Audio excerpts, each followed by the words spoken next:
Hello, and welcome to Afternoon Tea with Karen and Karen's Library.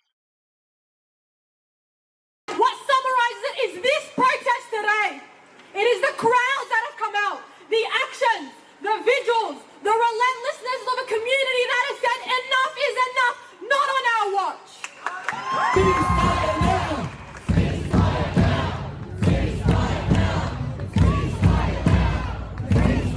It's important because I'm a human being, and as a human being watching the first live stream genocide take place, seeing babies having their limbs blown off, seeing so many innocent people in pain, crying out for help, seeing hospitals, schools, places of refuge being bombed, and to not feel anything, you have to question whether you're human. If you're not out here today, I think you have to question your humanity. Let's hear this good news and then bring up some questions.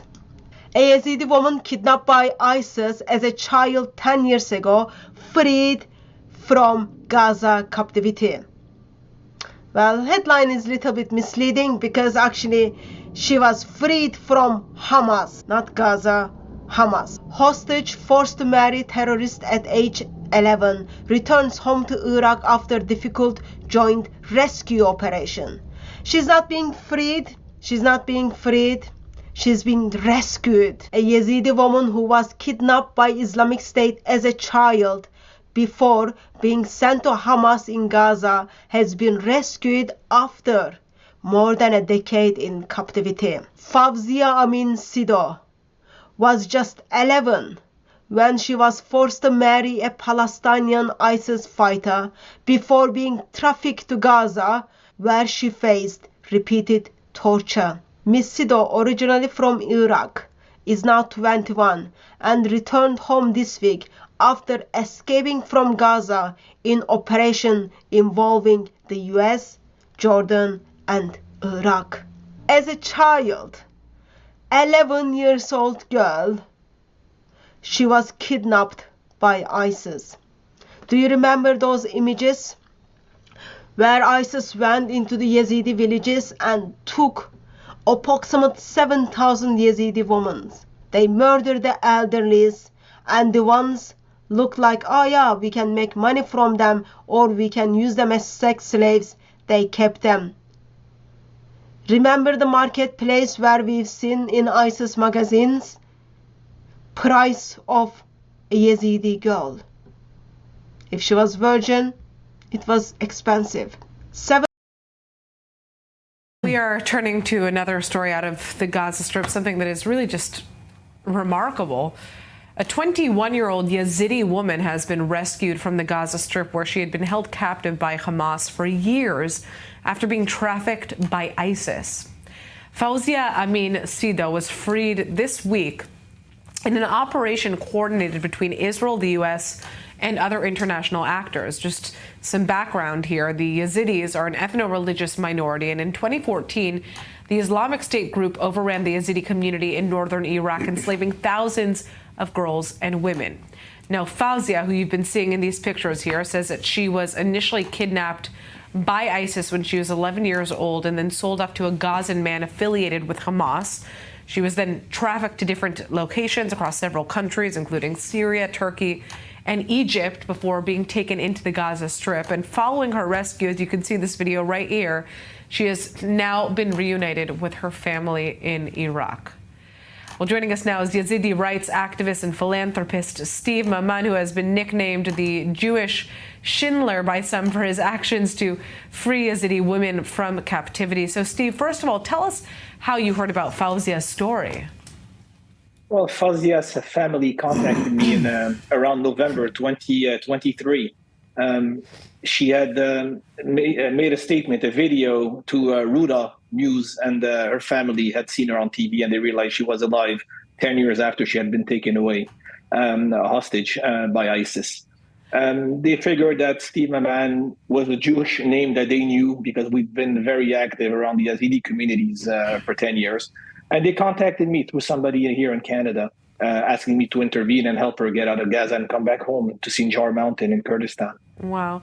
Why did it take so long to get her out? And also, what changed on the ground that made it so that she felt that she would publicize her story?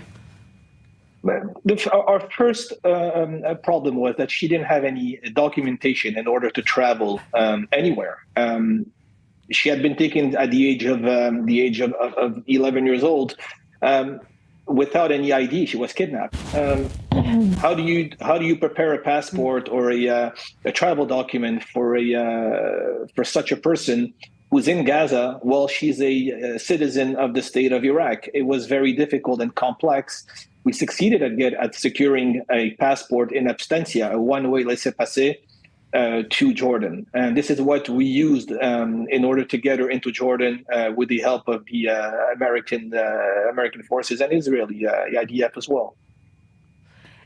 I'm interested to hear, again, though, her decision to essentially post that video and speak out about her plight. What triggered that? Something took place around November or October, if I recall correctly. Her captor, the brother, had one of her captors had deceased. The IDF had killed him in a battle in Gaza. She gathered her courage because he wasn't around anymore, and she took a phone and she did a TikTok video. And that TikTok video was a call saying, "I'm Yazidi. This is my name. I was taken a long time ago. Does anybody know who my family, where my family is? Is anybody still alive?" And Ruda got word of that video. So it was the result of the IDF action, or else she would have never had the courage to do such a video. And she got abused and battered once the video aired, and Ruda made it a news segment. She was brutally battered for it. What was it like to see her reunite with her family, and what did she say that she wants to do with her life right now? It's touching because we were used to these reunifications between Mosul, between Syria and Iraq. We've done 140 of them. We were part in a lot of the rescues for the past 10 years, but this one was different. She was in Gaza. She was far away. Egypt was closed on one side. Israel on the other side does not welcome Iraqi citizens through its territory. It was very complex. It was a long process. It was very difficult. I think that the joy for me was more of seeing her exit Gaza more than her getting reunified with her family.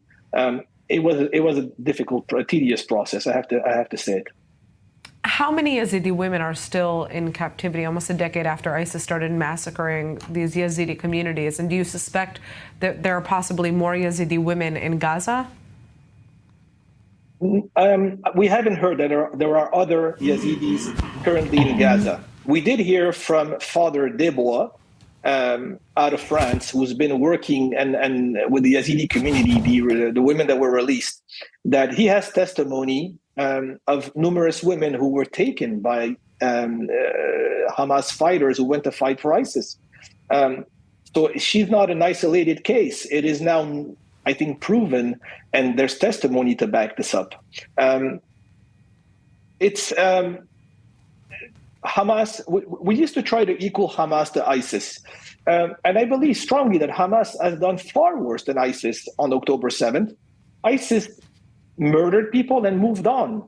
Hamas took time in leaving a horrible scene for us to find, so it would be etched into our memory, and it would have to be celebrated as a massacre, where we would have to commemorate this event, and they would celebrate it as a successful terror event. They have etched themselves into our history through their actions. They are far worse than ISIS. They've proven it.